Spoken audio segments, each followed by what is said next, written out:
so welcome to the fourth video on EdExcel B1. I'm hoping to finish off B1 topic 2 hopefully in this video or perhaps the next. I have been emailing out exam questions along with flashcards. The idea of the flashcards is that you complete the question on the opposite side of the card and then you can use them in the future to test yourself. If there's anything you don't understand with regards to use of them, please come and see me. So, hormones, okay?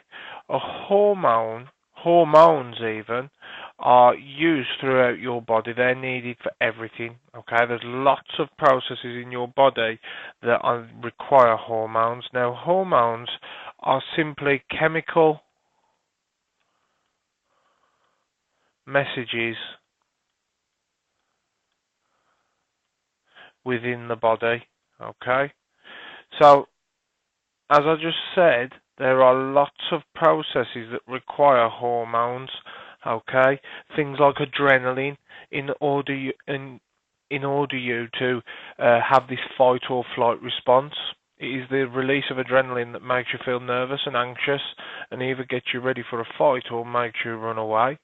Okay, there are other hormones which we're going to look at in today's video. Now, hormones are produced by glands. So a gland is an organ within the body that produces hormones. Okay, so glands are organs that produce hormones. Okay, so hormones are chemical messages within the body, and a gland is an organ that produces a hormone. Okay, now hormones have their effects on target organs, and target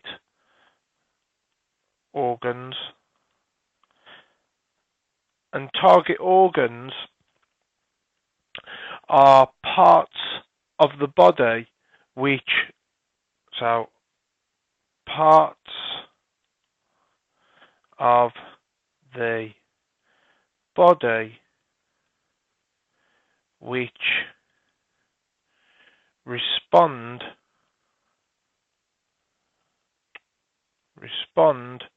to the release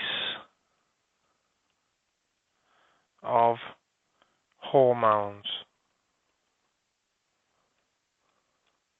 So, for example, a hormone release may be adrenaline, and adrenaline will have an effect on your heart. It'll cause your heart rate to increase. So the hormone would be the adrenaline, whereas the target organ would be the heart. The gland, for those of you that are interested, would be the adrenal gland. Okay, so the adrenal gland releases adrenaline, which then flows around your body to the heart, which then has its appropriate response. Okay, now these different target organs can cause different responses. Okay, so target organs have different responses.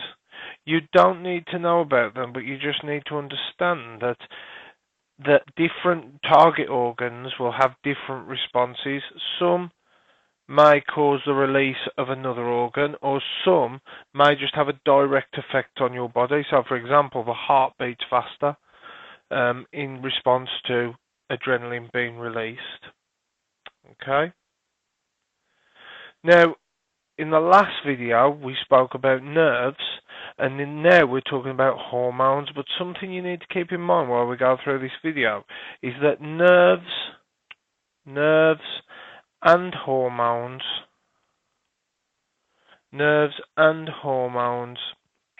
both help us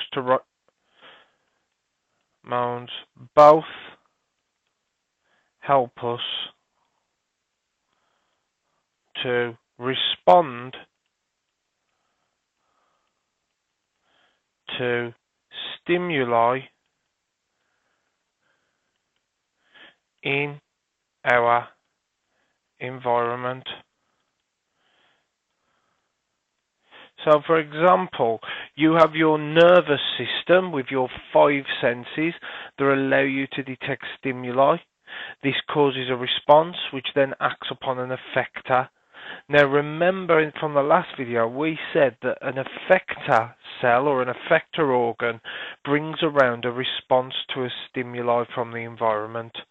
Now these effector organs can either be a muscle, so for example if someone goes to poke you in the eye, you'll close your eyelid, muscles will contract and you'll protect yourself. Or effectors can be glands. Glands can act in response to stimuli. So for example, if you know you're about to have a fight, your body will release adrenaline from the adrenal glands, which will then cause target organs such as the heart to increase heart rate, which will increase blood flow to your muscles and you're ready for the fight or flight response. You don't need to know all that, but what you do need to know is the definition for a hormone, definition for a gland, the fact that target organs are affected by hormones, and that nerves and hormones work together to help us respond to our environment. Okay? Now there's very few for GCSE that you need to know about, very few effects of hormones. Particularly EdExcel, they only seem to want you to understand about blood glucose regulation.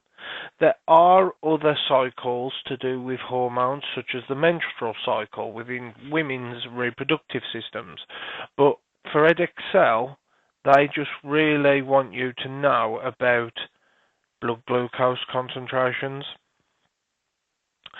So, if we put the title, blood glucose, so blood glucose regulation. Now remember that this is a form of homeostasis. This is a homeostatic mechanism. Okay, much like when we spoke about thermoregulation and osmoregulation, blood glucose regulation is a homeostatic mechanism.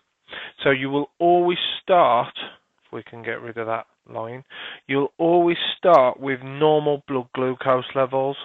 Okay, so normal blood glucose levels. Now, glucose is needed in your blood so that respiration can take place at your cells. Okay, so glucose is needed for respiration, something which you would have spoken about, I would imagine, in B2 or maybe even B3. So glucose is needed for respiration. So if you don't have no glucose in your blood, you won't have any energy for your cells to respire. But if you have too much glucose in your blood, that can cause cells to die. It can cause cells around your body to die. Okay?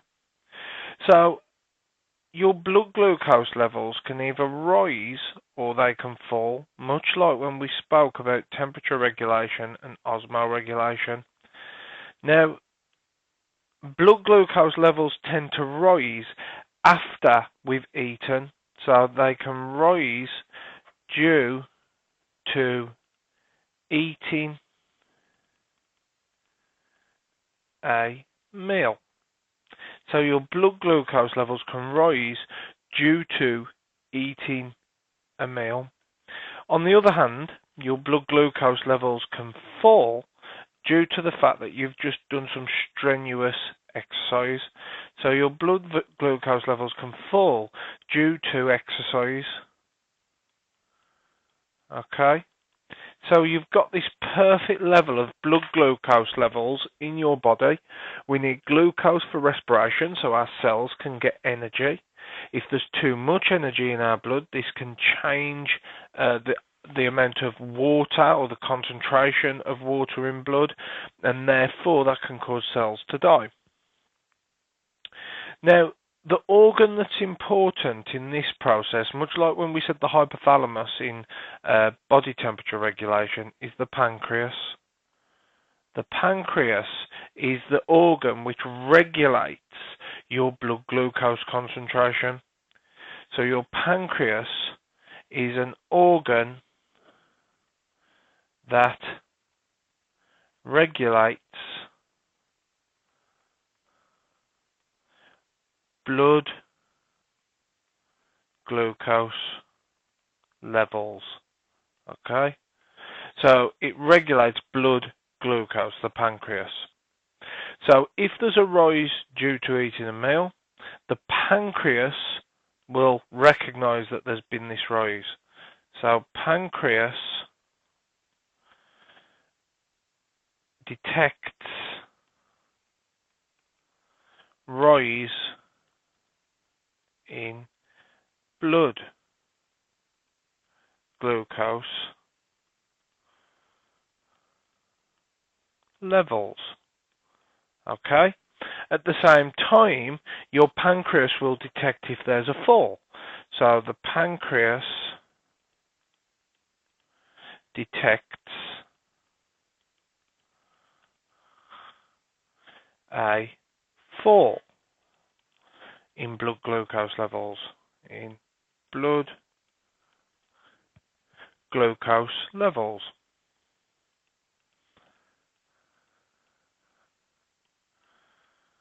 Okay? Now this is where two hormones come into play that you need to know about. Okay? The first of which, if you have anybody in your family who is diabetic, you'll notice that they take a hormone called insulin. Insulin is a hormone which, when it's in your blood, it causes your body's tissues to absorb glucose from the blood. So insulin is a hormone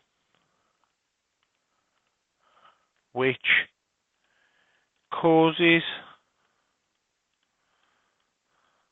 the body to absorb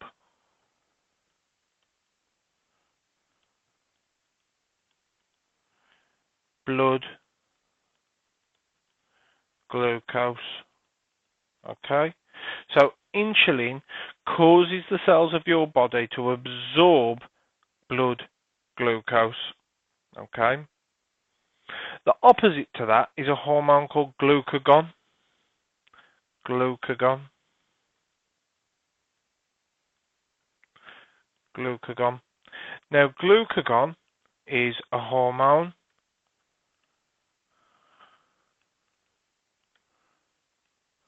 which causes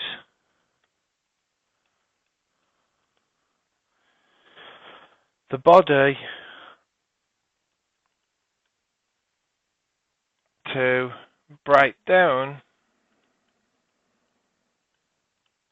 glycogen. Glycogen. Okay? We'll put that in orange. So, when your body, if you eat too much sugar or too much food, you'll have high levels of blood glucose. What your body does is it releases insulin into the blood.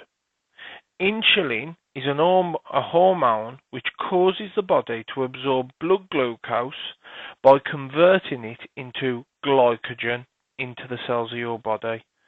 So, if we add our next part, we can say insulin is released and causes glucose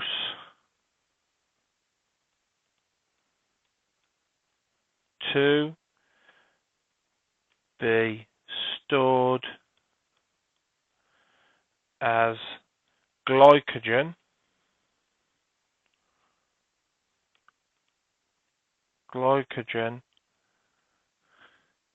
in the cells of the body.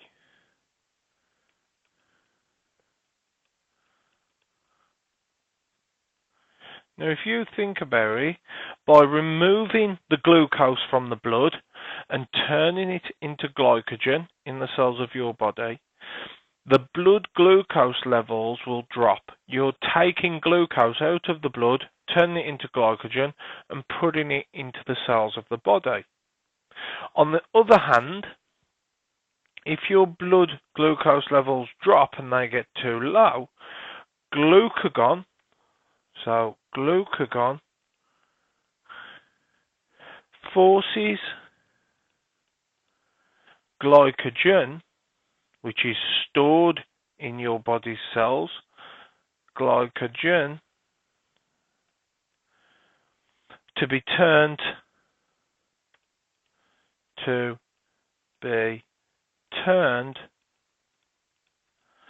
into glucose and released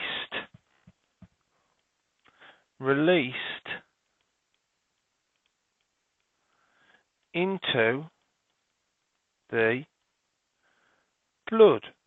Okay? So, if you think about this, if the blood glucose levels get too high, the pancreas detects that it's got too high, therefore it releases insulin, which causes glucose to be stored as glycogen in cells of the body. Okay? Now, it's not just any cells, it's muscle and liver cells. Okay? So here we need to say muscle and liver cells of the body. So if your blood glucose concentration gets too high, insulin is released, and that causes glucose to be turned into glycogen and stored in the muscle and liver. If your blood glucose levels get too low due to things like exercise, the pancreas detects that there's been a drop in the blood glucose levels, and then glucagon is released, okay, which forces glycogen in the liver, muscle and liver cells. So remember, this glycogen is in the muscle and liver cells and causes it to be broken back down into glucose and released into the blood.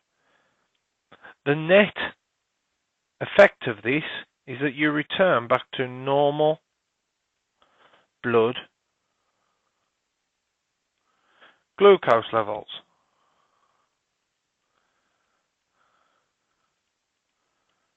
Okay? So, if we run through this one more time, you need normal blood glucose levels so that respiration can take place in the cells of your body, but you don't want too much glucose in your blood, otherwise cells will die due to osmosis, but you don't need to know that much detail. As if you eat too much food or after you eat a meal, your blood glucose levels rise, and it's your pancreas that detects this. Your pancreas detects that there's been a rise in blood glucose levels. In response, your pancreas releases insulin, which causes glucose to be stored as glycogen in muscle and liver cells. This removes glucose from the blood and therefore returns your blood glucose levels back to normal.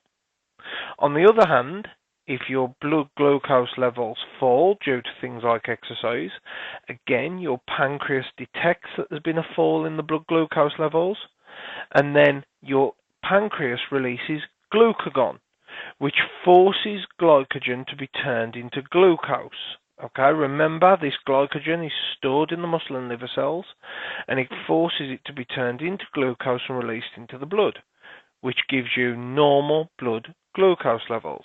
Okay, so glycogen, I'm going to do it in yellow, although it is a key word because I don't want you to get confused with glucagon. So glycogen is the storage molecule of glucose. So storage of glucose in the liver and muscle cells. Okay, so it's essentially how glucose is stored within the body. So,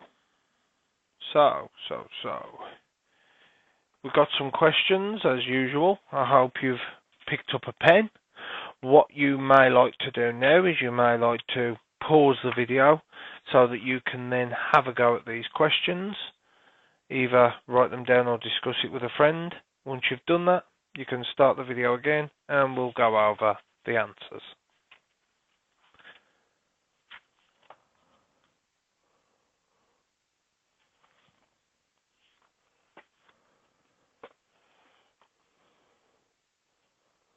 Okay, so the first question says, name the endocrine gland that secretes glucagon and the target organ that the hormone affects.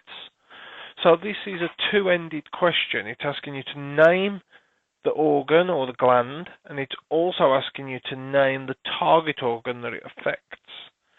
So the endocrine gland that secretes glucagon is the pancreas. The pancreas releases both glucagon and insulin, okay? The target organ that the hormone affects is the liver, because when glucagon is released, it goes to the liver and it tells the liver to break down its glycogen stores into glucose so that it can be released into the blood. The next question says, for each of the following, suggest two possible reasons why they have happened. So A, there is a rise in blood glucose concentration. So you could have said that the person has just eaten a meal.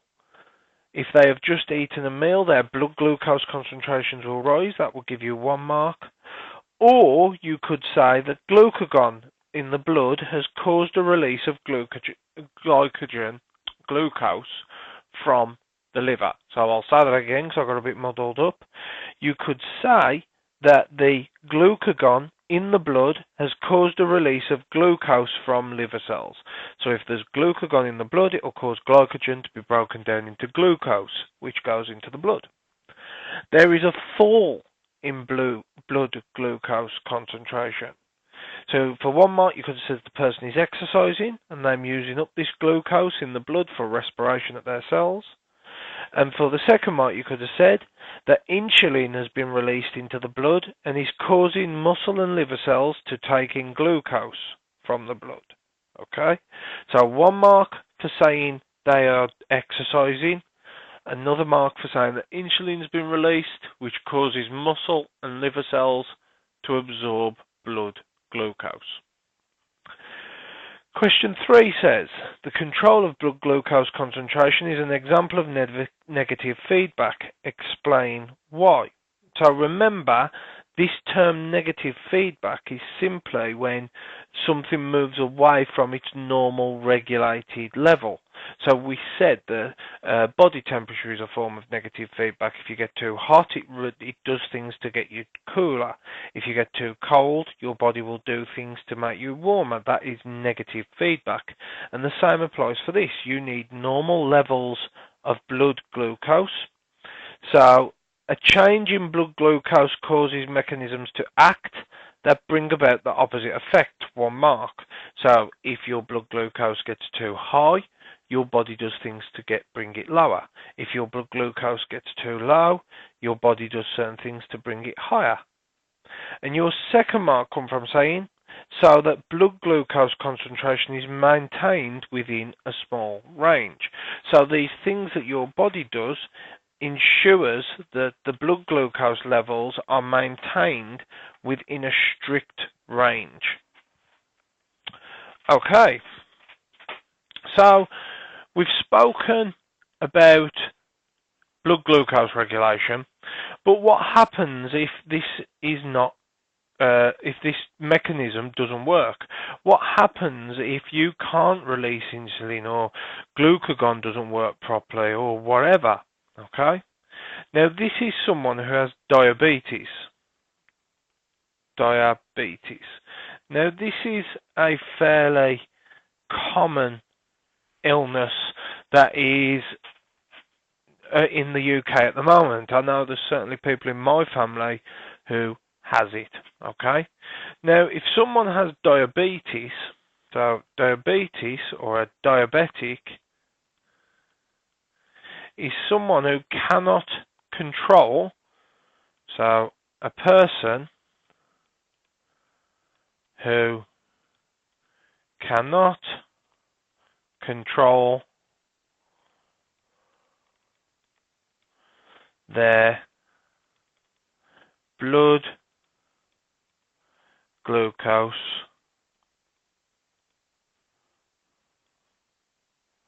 levels. Okay? So if you're diabetic, you cannot control your blood glucose levels by yourself. You have something wrong. Okay? Now, there are two types of diabetic. There are people who are type 1 diabetic and people who are type 2. So if we turn this into a table, so type 1 diabetic,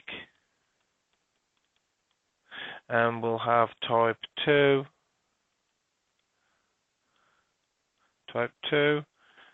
diabetics over here. Okay, so we've got two sides to the table. We've got type 1 diabetics and we've got type 2 diabetics. Now, type 1 diabetics can't produce insulin. Okay, they can't produce insulin. Now, if you think about it, what that means is if they eat too much blood glucose, if they have too high concentration of blood glucose, they cannot bring it down themselves because they do not have insulin to do that for them. What this means is that causes cells in their body to die because due to osmosis, water gets sucked out of the cells around their body and they shrivel and they die. So the important thing is about type 1 diabetes is that it's a genetic disorder. It's genetic. Okay? What that means is if you are type 1 diabetic, you are born diabetic. Okay? Now, the cure or the treatment for type 1 diabetes is that they take insulin injections. If you are type 1 diabetic, you have to inject insulin into the fat, okay? The fat just below your skin, which allows the levels of blood glucose to stay within safe levels. Now, type 2 diabetics, on the other hand, they make insulin, but the difference is here that their cells of their body no longer recognize insulin. Okay, so they make insulin, but the liver and muscle cells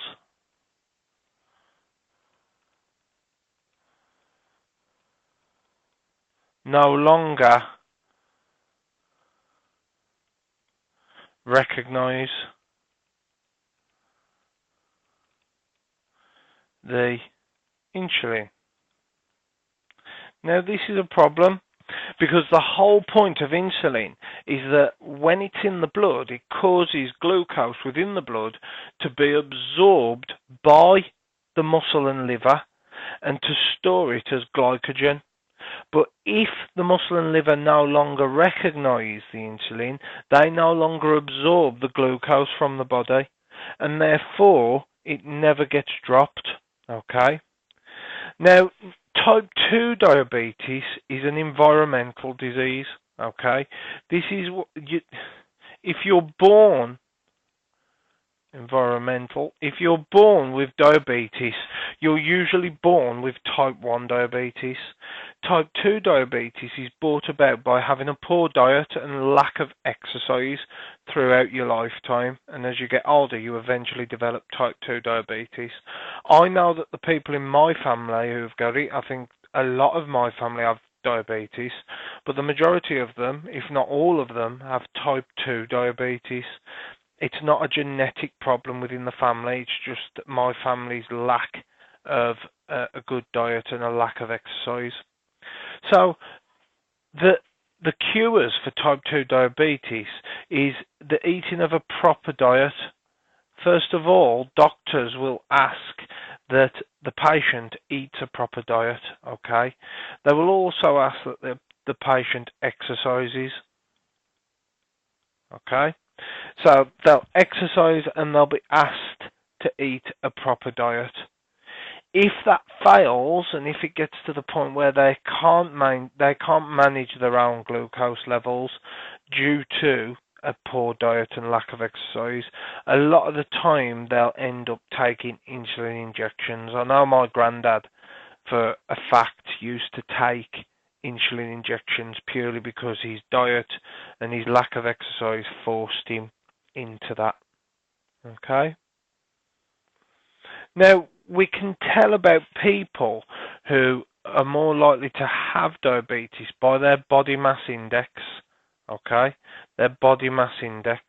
This is often stated as BMI. Okay? Now, body mass index pretty much says whether someone is obese, whether they're overweight, okay, for their height. And all you need to know is the equation. So BMI is calculated as the weight in kilograms. So it's the weight in kilograms divided by the height in meters squared. So the height in meters squared. Now the important bit here is the squared part. On the last test that I gave one of my groups at school, and I'm not going to mention which group it is, everybody did the weight in kilogram divided by the height in meters, but they did not square the height in meters first. Okay, remember bid mass or bod mass, anything in brackets you do first, so square the height in meters and then do the weight in kilogram divided by the squared height in meters in order to work out the BMI. Okay, now BMI just tells us about someone's obesity. Now obesity is a measure of how overweight they are, so this is a measure of how overweight an individual is. What you'll often get from a BMI calculation is a number, and then you compare that number against a graph or against a scale, and it tells you whether the person is obese, underweight, or normal. Okay, so if we have a look at a worked example, the worked example says use the graph to evaluate the correlation between obesity and type 2 diabetes. Now, whenever you get a question like this, it says use the graph. Make sure you use the graph. Make reference to it. Okay, so the person's answer has put that the risk of developing type 2 diabetes increases as BMI increases. So as BMI increases, more and more people had type 2 diabetes. People who were at 35 plus BMI, the women were 100% near enough diabetic. Okay, it increases faster for women than for men. The large sample sizes and the smooth curve suggest that this is a strong correlation. So there's a few things here. They've spoken about the graph and how as the body mass index goes up, so does the diabetes development. That would certainly give you 1 mark. However, to improve that, I would have said use numbers from the graph. So I would have said, for example, with a body mass index of 24, there was roughly 10% of people who had diabetes, whereas at 35 BMI, there was 100% of women who had diabetes, and so on and so forth. They have said that it increases more rapidly for women, which is correct, and they've also mentioned that it's a large sample size. There was 114,000 women looked at in this sample. There was 51,000 men, which is a large sample, and therefore it can certainly be trusted. So, what I would like you to do is I would like you to pause the video here, either talk to your friend, use a pen and paper, have a go at these questions, and then we'll come back together in a minute and we'll discuss the answers.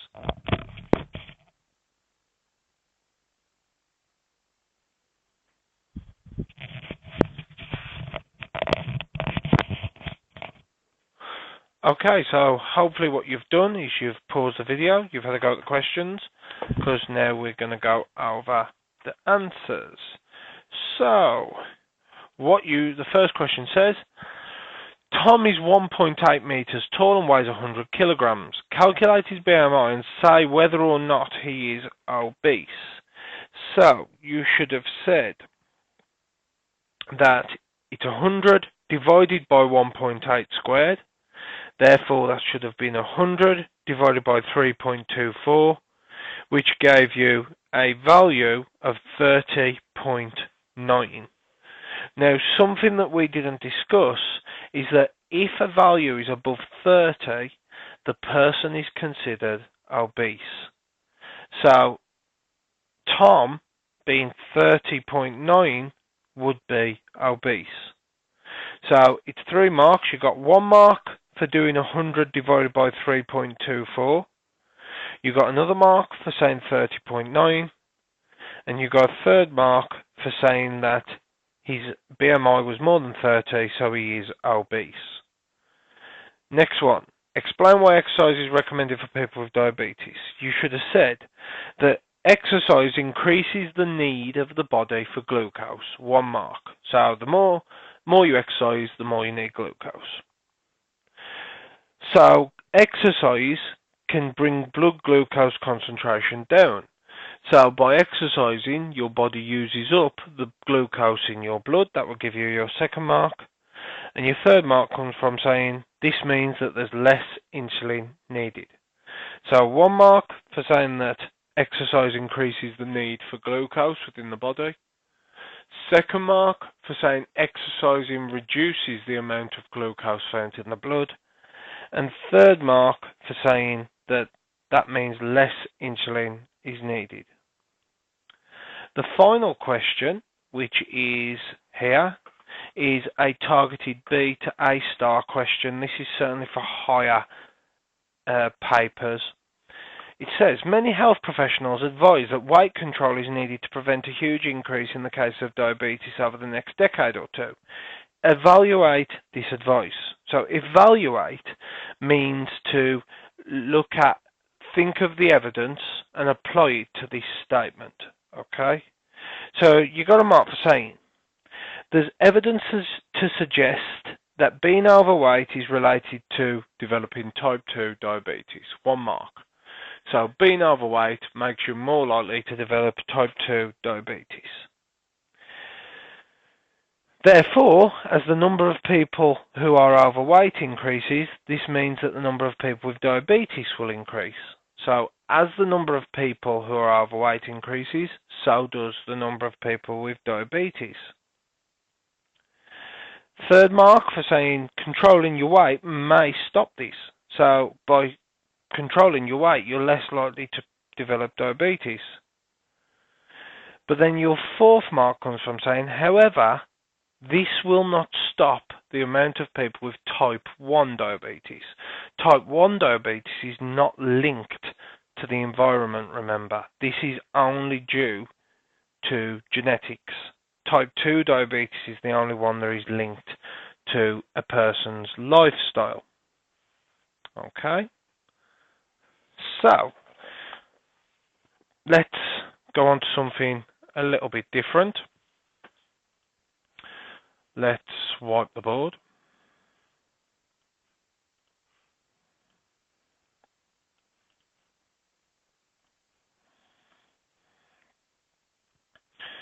So we said in the previous video, but I'm going to do it just to remind you, that a stimulus is defined as a change in the environment. Okay? A stimulus is defined as a change in the environment. Okay? So, if there is a change in the environment, it is defined as a stimulus. Now, plants show something called tropisms. Tropisms. Now, a positive tropism means that a plant grows towards it. So, a positive tropism,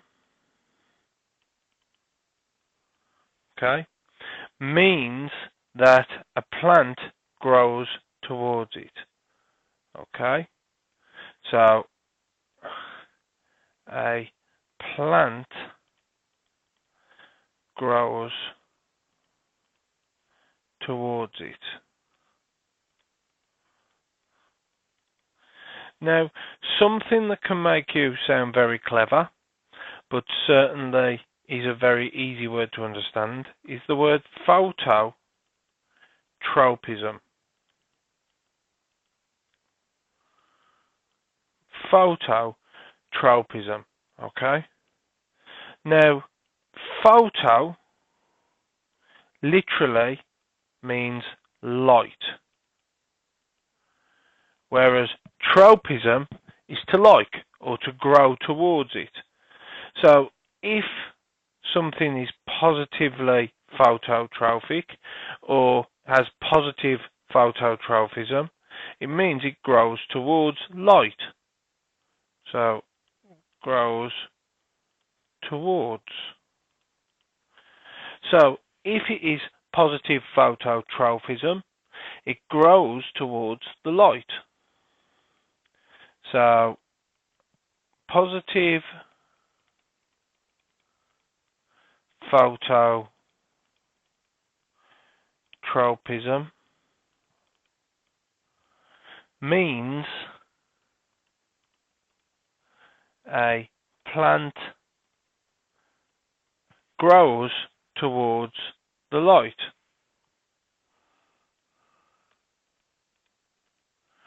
Towards light. Another example of this would be gravitropism. Gravitropism. So, gravitropism. Okay? Gravi literally means, as it sounds, gravity. So, gravity. And tropism, as we just said, means to grow towards. So, positive gravitropism, so positive gravitropism means a plant grows towards gravity. Means a plant grows towards gravity.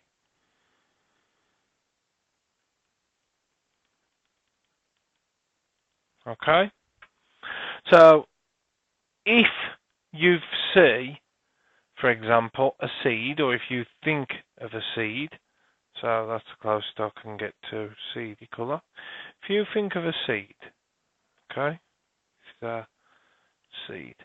When this seed germinates, what that means is to start to grow into a plant. So germinate, when a seed grows into a plant, when a seed grows into a plant. When a seed begins to germinate, the shoot, which will go on to become the stem and the flower and the leaves, so the shoot is positive phototrophic, or shows positive phototrophism. So it shows positive phototropism,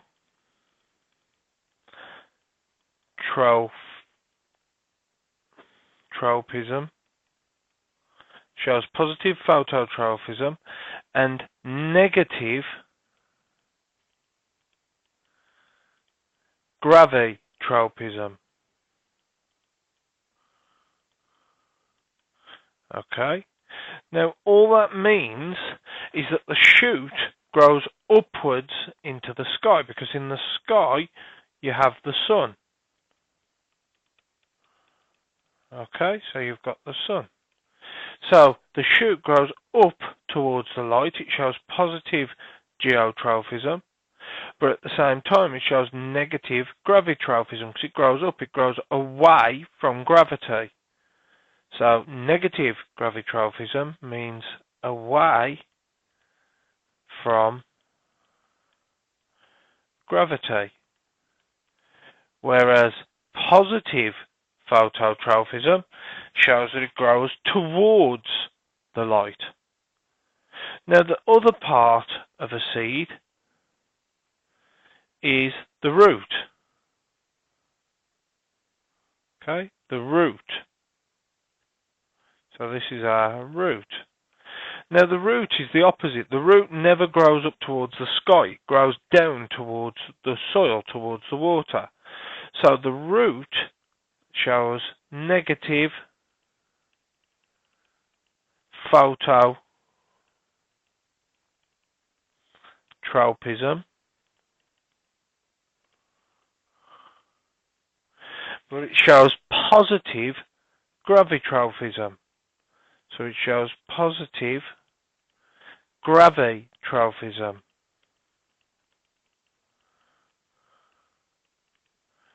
Okay, so the shoot shows positive phototropism because it grows up towards the light, but it shows negative gravitrophism because it grows away from gravity.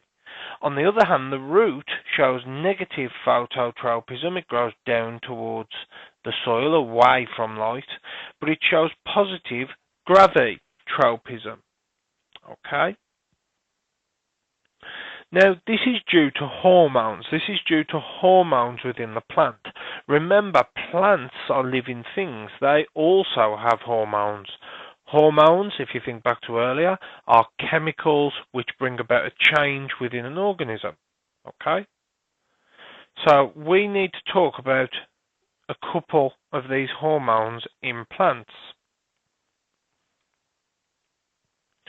The first of which are auxins. Auxins. Okay?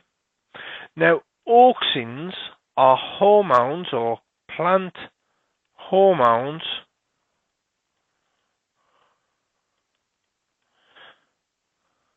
that make cells grow longer. So if you imagine that we have the sun in the sky, so this is the sun, it's shining. We've got the sun. And we have a plant or a shoot from a plant. The shoot from a plant is positive phototrophic. So it wants to grow towards the light. It goes towards light. Okay? Now imagine that this is our shoot and the light is coming from this direction. Okay, so this is the direction of our light. This is our shoot, and as we said, the reason for which shoots show positive phototropism is the fact that they have these auxins which cause cells to get longer.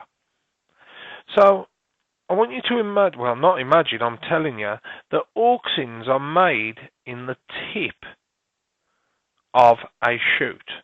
Okay, so auxins are made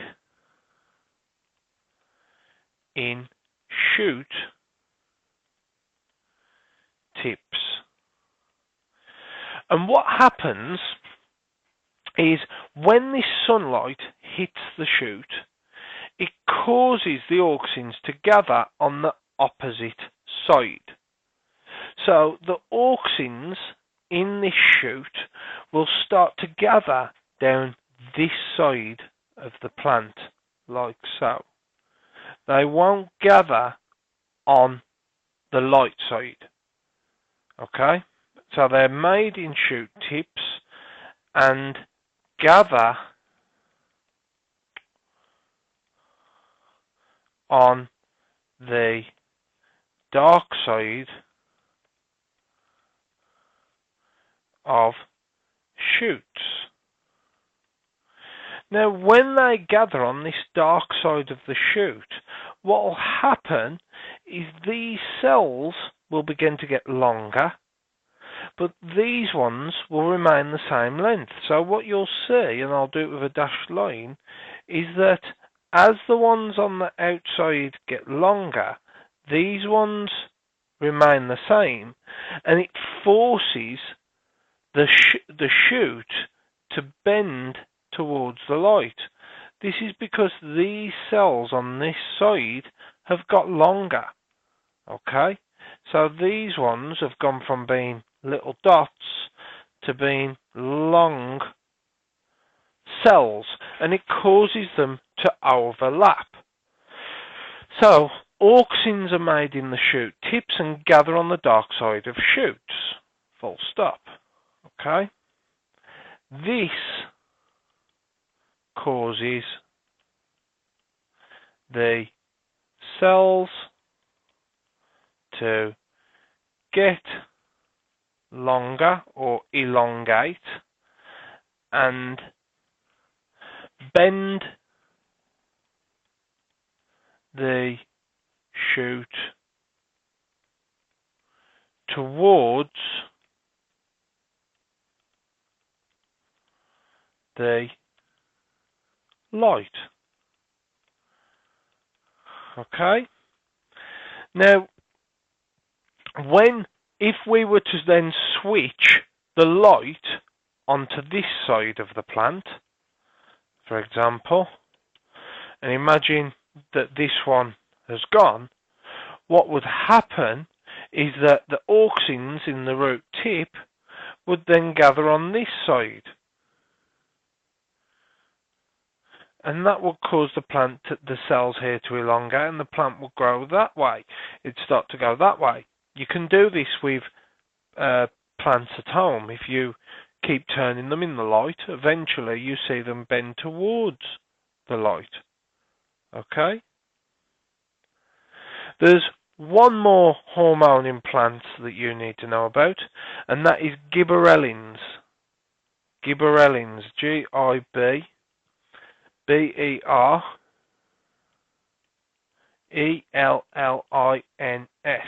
Okay, gibberellins. Now, gibberellins are hormones that make plant shoots grow longer.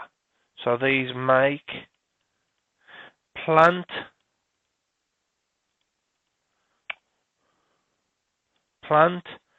shoots grow longer. Okay? Now, all this is for is when we start talking about the uses of plant hormones. Okay? But to begin with, auxins are plant hormones that make cells grow longer. If you've got a shoot, the auxins gather on the dark side of the shoot, which cause those cells to get longer, which in turn forces the shoot to grow towards the light. Remember, auxins are made in the tip of a shoot, so they're able to drop down any side that they needed. Another hormone that you need to know about are gibberellins, and gibberellins are hormones that make plant shoots grow longer. So if we have a quick look at a worked example, it says the graph shows the results of an investigation on the effect of gibberellin on shoot growth. Describe the trends shown by the graph and comment on how reliable these results are. So as we can see, or as hopefully you can see, we've got a graph here that shows the average growth in centimetres, and we've got the amount of gibberellin that's been given to the plant in micrograms. So it's clear that the more gibberellin that is given, the more you get the plant to grow. However, once we get over 1 microgram of gibberellin, it seems to level off. Okay? So it also says that each plant is an average from 10 plants measured. So the pupil is put, growth increases with increasing gibberellin up to a maximum of about 1 microgram. Fair enough, yeah? As it goes from there to there, it increases. Beyond 1 microgram, there is no effect, okay? It's simply remaining level. It's the same as we can see here, okay? As each point is an average of 10 plants, this helps to average out the random variation in the shoot, so they've taken enough averages in order to make sure that their results are reliable. So, if you'd like to quickly pause the video, write down on a piece of paper or discuss with your friend the answer to these questions. Okay?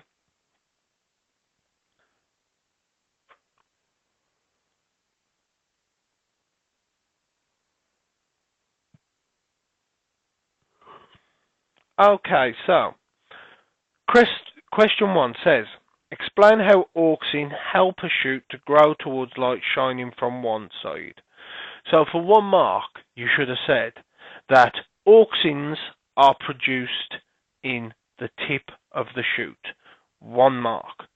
Auxins are produced in the tip of the shoot.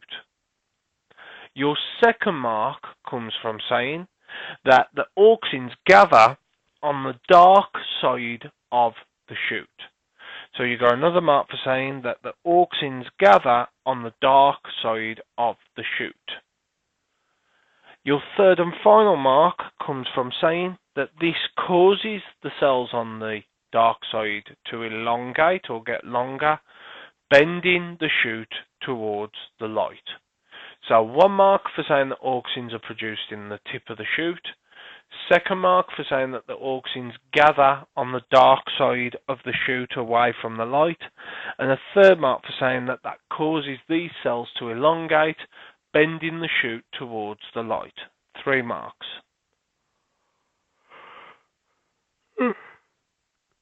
Second question says, explain the advantage of gravitrophism to plant roots.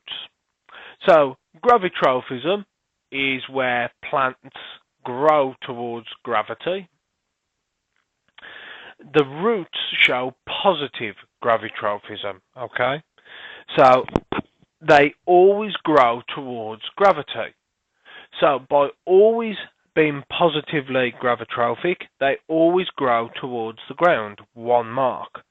By showing gravitrophism, the plants always grow towards the ground or towards soil. Your second mark comes from saying that this means the plants always have water and nutrients from the soil. The roots always end up in the soil, and therefore they're always able to get the water and nutrients from the soil that they need. Okay?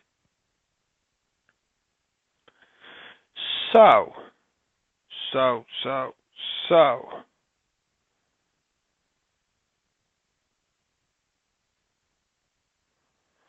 that's it for this video.